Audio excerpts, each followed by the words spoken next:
السلام علیکم، welcome to the horror planet voice. تمام نیو ویڈیوز کی اپڈیٹس کے لیے ہارر پلینٹ وائس کو سبسکرائب کر کے بیل نوٹیفیکیشن آن کر دیں۔ آئیے سنتے ہیں آج کی ایک شیطان کو بھی مات دینے والی دل لرزاتی خوفناک کہانی۔ یہ واقعہ جو میں آپ کو بتانے جا رہی ہوں، میری ایک واقف کار نے مجھے بتایا تھا۔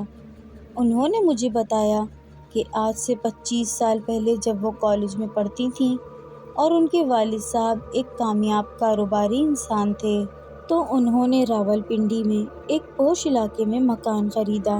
اس سے پہلے وہ ایک مضافاتی علاقے میں رہتے تھے اور ان کے والد کی ڈنر سیٹ کی ایک اچھی چلتی ہوئی فیکٹری تھی۔ میری اس واقف کار کا نام شاہینہ تھا اور اس کا ایک چھوٹا بھائی فرمان تھا، جبکہ اس کی والدہ ایک ہاؤس وائف۔ اس پوش علاقے میں شفٹ ہونے کے بعد ان کے نزدیک کی کوٹھی کے رہائشی پڑوسیوں سے ان کی اچھی الیک سلیک ہو گئی تھی۔ دونوں گھرانوں کی خواتین کا ایک دوسرے کے گھر آنا جانا تھا۔ اس پڑوسی گھرانے کے سربراہ، ان کے دادا جان، جن کو سب میاں صاحب کہتے تھے، وہ ایک ریٹائرڈ بیرسٹر تھے۔ ان کا نام امجد علی بیگ تھا۔ ان کے 2 ہی بیٹے تھے۔ ایک بیٹا ان کے ساتھ رہتا تھا جو ایک سرکاری ادارے میں اعلیٰ عہدے پر فائز تھے۔ ان کے 3 بچے تھے۔ 2 بیٹیاں تقریباً شاہینہ کی ہی ہم عمر تھیں، جبکہ ان کا بیٹا 12 سال کا تھا۔ میاں صاحب کے دوسرے بیٹے کراچی میں رہتے تھے، وہاں ان کا اپنا گارمنٹس کا بزنس تھا اور ان کا ایک ہی بیٹا تھا۔ میاں صاحب بہت دیندار لیکن کھلے مزاج انسان تھے۔ بچوں کے ساتھ بالکل بچہ بن جاتے، جوانوں کے ساتھ شوخ چنچل، جبکہ بوڑھوں کے ساتھ بالکل سنجیدہ، اس لیے ہر کوئی ان کو بہت پسند کرتا۔ ویسے اپنی صحت کا خیال بھی بہت رکھتے۔ کھانے پینے میں احتیاط اور باقاعدگی سے ورزش واک کرنے کی وجہ سے اس عمر میں بھی چاق و چوبند تھے۔ اکثر ان کے ساتھ ہماری محفلیں بھی جمتیں، کبھی لوڈو اور کبھی کیرم بورڈ کی بازیاں لگتیں، کبھی برسات کے موسم میں پکوڑے سموسے بنائے جاتے۔ ایک دن میری دوست امبر کا انٹر کا بہت اچھا رزلٹ آیا تو میاں صاحب بہت خوش ہوئے اور باہر آئس کریم کھانے کا پروگرام بنایا، سو اس میں مجھے بھی شامل کر لیا۔ ان دنوں امبر کی خالہ کی 2 بیٹیاں بھی آئی ہوئی تھیں، مجھے بھی شام میں اپنے ساتھ آنے کی دعوت دے دی۔ میں شام میں جب تک تیار ہوئی، اتنے میں وہ تینوں لڑکیاں اور میاں صاحب گاڑی میں بیٹھ گئے تھے اور بار بار ہارن بجا کر مجھے باہر آنے کے لیے کہہ رہے تھے۔ میں نے جلدی سے اپنا ہینڈ بیگ اٹھا کر کندھے پر ڈالا اور اپنے کھلے بالوں کو ہاتھوں سے درست کرتی ہوئی باہر آ گئی۔ جیسے ہی میں گاڑی کے نزدیک پہنچی تو ان تینوں کے منہ مجھے دیکھ کر حیرت سے کھلے رہ گئے، جبکہ میں حیران ہوئی کہ میں نے اتنا زیادہ میک اپ تو نہیں کیا ہوا کہ یہ اس طرح منہ کھلا رہ جائے۔ ہاں، بال ضرور کھولے ہوئے تھے۔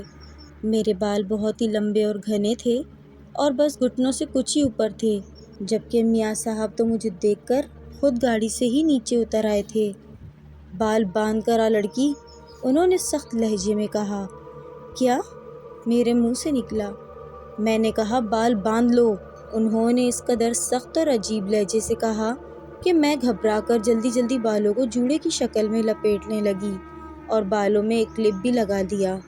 اتنے میں لڑکیوں نے مجھے بازو سے پکڑ کر گاڑی میں بٹھا دیا اور میاں صاحب نے گاڑی سٹارٹ کر دی، لیکن اس کے بعد سب کچھ نارمل ہو گیا تھا۔ میاں صاحب نے بالکل ہمارے ساتھ ہمارا ہم عمر بن کر انجوائے کیا۔ گزرے ہوئے وقت میں جو غصہ ان کے چہرے پر تھا، اس کی ہلکی سی جھلک بھی ان کے انداز سے ظاہر نہیں ہوتی تھی۔ لیکن اگلے ہی دن جب میں نے ان کی پوتی سے ان کے رویے کی وجہ پوچھی تو اس نے بتایا کہ میاں صاحب کسی بھی لڑکی کے بال کھولنے کے سخت خلاف ہیں۔ وہ کسی بھی لڑکی جو ان کے جاننے والی ہو، اس کے کھلے بال دیکھ کر ایسے ہی غصہ کرتے ہیں، اور ہم نے تمہیں غلطی سے بتایا بھی نہیں کہ اگر تم تیار ہو کر آنا تو بالوں کو باندھ کر آنا۔ لیکن کیوں؟ میں نے حیرت سے پوچھا۔ پتہ نہیں، پاپا بتاتے ہیں کہ جس لڑکی سے میاں صاحب کی منگنی ہوئی تھی اس کی ڈیتھ ہو گئی اور اس کے بال بھی بہت خوبصورت تھے۔ شاید میاں صاحب کو اس لڑکی کے کھلے بالوں کی وجہ سے اس لڑکی کی یاد آ جاتی ہے۔ لیکن اس کے اس جواب سے مطمئن میری پرتجسس طبیعت نہیں ہو سکی۔ میں نے سوچ لیا تھا کہ ضرور اس راز سے پردہ اٹھا کر رہوں گی۔ پھر ایک دن مجھے یہ موقع قدرت نے دیا۔ میں اپنی خالہ زاد بہن کی شادی میں کچھ دنوں کے لیے شرکت کرنے اپنے آبائی شہر چکوال گئی تھی۔ وہاں خوب ہلا گلا رہا۔ کچھ دن وہاں قیام کرنے کے بعد ہم سب گھر والے واپس آ گئے تھے، لیکن وہاں سے واپسی پر میں سخت بیمار ہو گئی تھی اور بہت علاج کے بعد بھی آرام نہیں آیا، تو دم درود کروائے گئے۔ 2 دن سے کچھ آہستہ آہستہ افاقہ ہوتا ہوا محسوس ہوا۔ دم درود کرنے والے مولوی صاحب نے بتایا کہ یہ بال کھولے کھیتوں میں باغات میں گھومتی پھرتی رہی ہے اور اکثر ان جگہوں پر اوپری ہواؤں یعنی بھوت پریت آسیب و جنات کا سایہ ہوتا ہے، اس لیے بچی کی طبیعت خراب ہوئی ہے۔ لیکن آپ لوگ پریشان نہ ہوں، کیونکہ اللہ تعالیٰ کے پاک کلام کے سامنے کسی بھی بری طاقت کا زور نہیں چل سکتا۔ انہوں نے ایک ہی نشست میں سورہ بقرہ کی تلاوت کر کے ہمارے گھر کا حصار کر دیا اور میرے لیے پانی بھی دم کر دیا، جو مجھے 41 دن تک پلانا تھا۔ اس کے علاوہ میرے تکیے کے نیچے درود پاک، درود تنجینہ، درود تاج اور نعت علی بھی رکھ دی گئی۔ وہ 2 دن یہاں رہ کر عبادت میں مشغول و مصروف رہے۔ اس تمام میاں صاحب ہمارے گھر میں ہی موجود رہے، کیونکہ میری بیماری کی وجہ سے ان کا ہمارے گھر بہت آنا جانا ہو گیا تھا، اور میرے والدین بھی ان کا ایک بزرگ کی طرح بہت احترام کرتے تھے۔ مولانا صاحب کے رخصت ہونے کے بعد میں بستر پر سر جھکا کر بیٹھی تھی، جبکہ ابو کہیں باہر کام سے گئے ہوئے تھے۔ میرے ساتھ میری سہیلی یعنی ان کی پوتی بیٹھی ہوئی تھی کہ میاں صاحب اندر آئے اور بستر کے نزدیک آرام سے کرسی پر بیٹھ گئے اور بولے کہ اب تم ایک اچھی لڑکی کی طرح بال باندھ کر دوپٹہ اوڑھ کر رکھنا۔ دیکھو، نتیجہ دیکھ لیا نا تم نے بال کھول کر گھومنے پھرنے کا۔ لیکن آپ تو شروع سے اس بات کے خلاف تھے، میں نے کہا تو ان کی آنکھیں کھلی ہوئی کھڑکی سے آسمان پر اڑتے ہوئے پرندوں پر لگ گئیں۔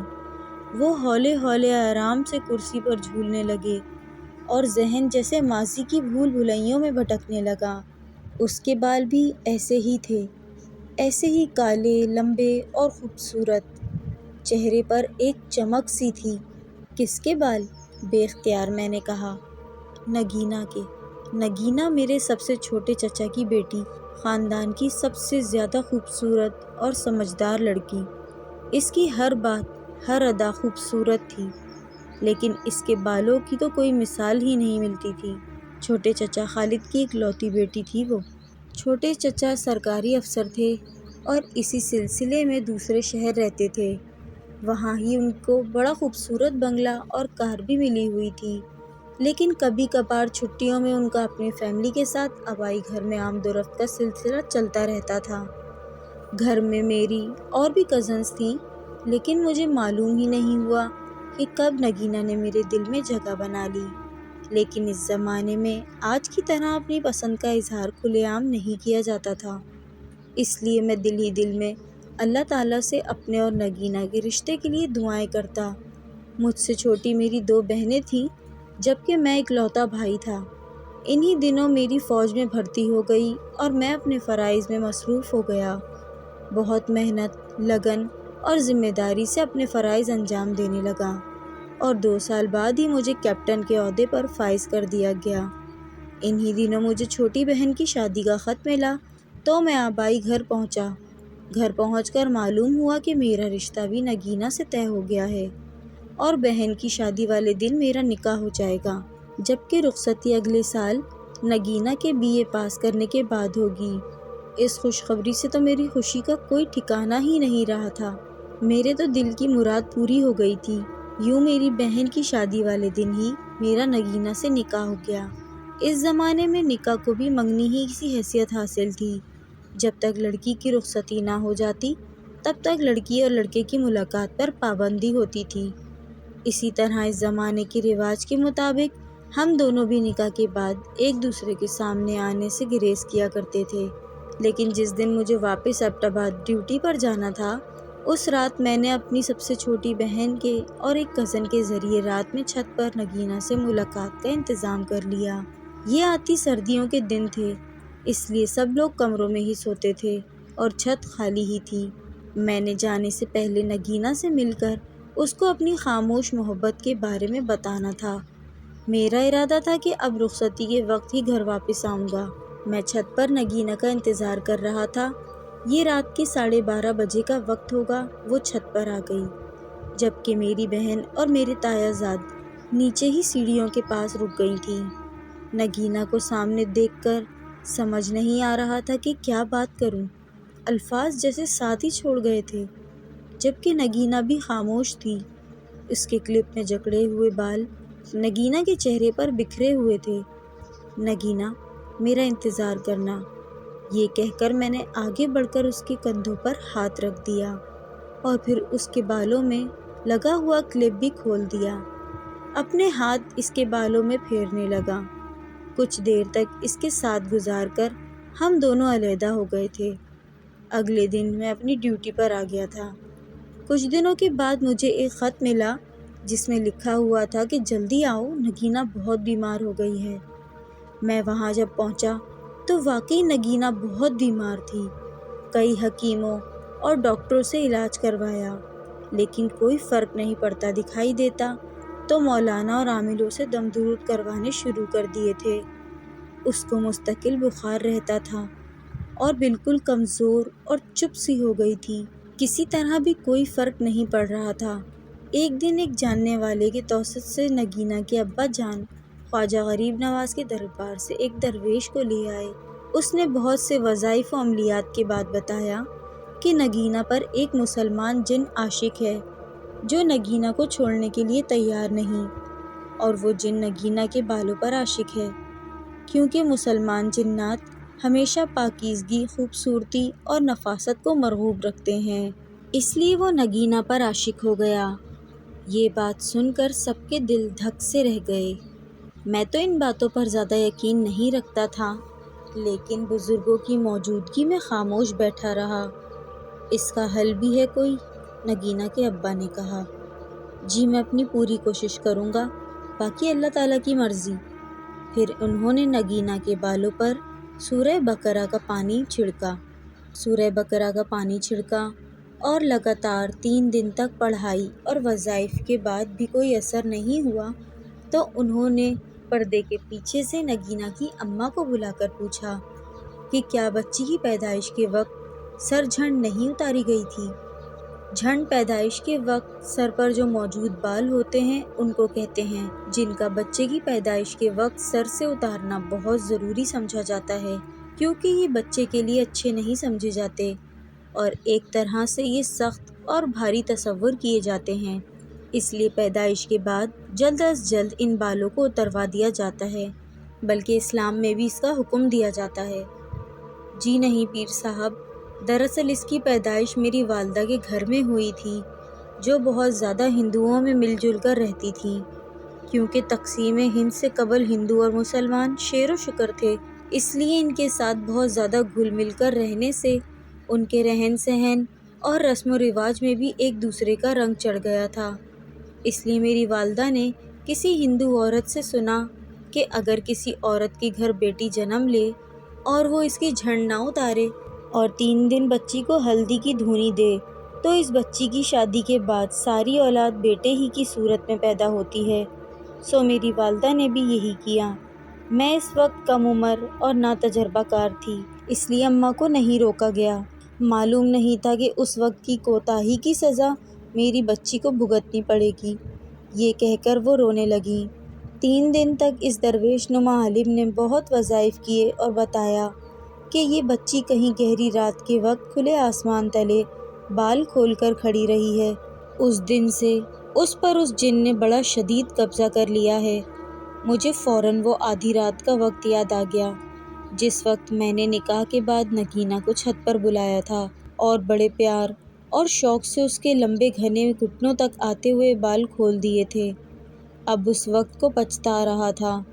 اس درویش نما عالم نے بتایا کہ اور مسئلہ یہ ہے کہ وہ مسلمان جن ایک حافظ القرآن بھی ہے، اس لیے میرے قبضے میں نہیں آ رہا۔ حافظ القرآن؟ ہم سب کے منہ حیرت سے کھلے کے کھلے رہ گئے۔ جی ہاں، جس طرح اللہ تعالیٰ نے تمام انسانوں کو خلق فرمایا اور وہ انسان مختلف مذاہب پر قائم ہیں۔ اسی طرح جنات میں بھی کافر اور اہل ایمان کی جماعت ہیں، جس میں سے مسلمان جنات کی باقاعدہ مساجد بھی ہوتی ہیں اور یہ دینی تعلیم کا بھی بڑا اہتمام کرتے ہیں۔ اس کے لیے اکثر جنات انسانوں کا بھیس بدل کر کہیں مسجد یا کسی مدرسے سے قرآن پاک کو حفظ کر لیتے ہیں، اور جب یہ قرآن پاک کو حفظ کرنے کی تعلیم مکمل کر لیتے ہیں تو کسی کے قابو میں نہیں آتے، جیسے یہ جن میرے قابو میں نہیں آ رہا۔ اور جب سے بچی کا نکاح ہوا ہے یہ اور بھی غضبناک ہو گیا ہے۔ وہ درویش کئی دن تک پڑھائی اور وظائف کرتا رہا، لیکن نگینہ کی صحت گرتی جا رہی تھی، اور ایک دن وہ ہم سب کو روتا ہوا چھوڑ کر چلی گئی۔ اس کی وفات کے 2 سال بعد میری اماں جان نے میری شادی کر دی، گھر بن گیا، بچے ہو گئے، اوپر سے فوج کے محکمے میں میری ترقی بھی ہوتی رہی، اس لحاظ سے مصروفیات بھی بڑھتی گئی، لیکن نگینہ کی یاد ایک ٹیس، ایک کسک بن کر دل میں رہ گئی ہے۔ لیکن میں نے اس واقعے کے بعد سے گھر کی خواتین کو یوں کھلے آسمان تلے بال کھول کر آنے سے سختی سے منع کر دیا ہے۔ یہی اصول بیٹی اور پھر پوتیوں نواسیوں کے لیے بھی رکھا۔